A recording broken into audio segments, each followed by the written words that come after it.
waxay isweydiiyaan inta badan sheekayaawi xagoo degan yahay caalamka markasta wadan baa lagu arkaa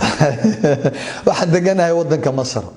Masar oo aan jecelahay dunya magaalada Qaahira halkaas aan ku guursaday gabar aan aad u jecelahay runtii aad iyo aad aan u jecelahay qalbigayga degtay ayaan qabaa aad u qurux badan runtii ku qurux badan uurkayga gabdho yar yar saddex gabdhood iyo wiil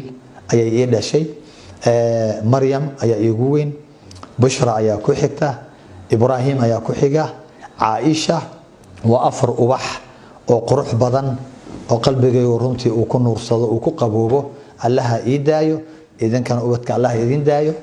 reeraheena aan jeclaano jacaylkooda aan u muujino aan u sheegno meel walba waa ka sheega xaaskayga inaan jecelahay waan ku faanaa jacaylkaasna waa ku Ilaahay leeyahay oo jacala baynakum mawaddatan wa rahma kurka ku daga waa deganaansho jacayl iyo raxmad iyo mawaddana waa dhex yeelay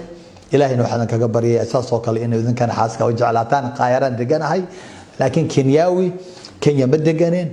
baasaboorka Kenya ka qaatay anigu wiil reer Baydhabo ahay Baydhabo Janay aadan ugu faanaa waan idin imaanaya gobolka Baay degmada Baydhabo waa imaanaya waa Janay dugsiga hoose dhexe Bisliyan kaga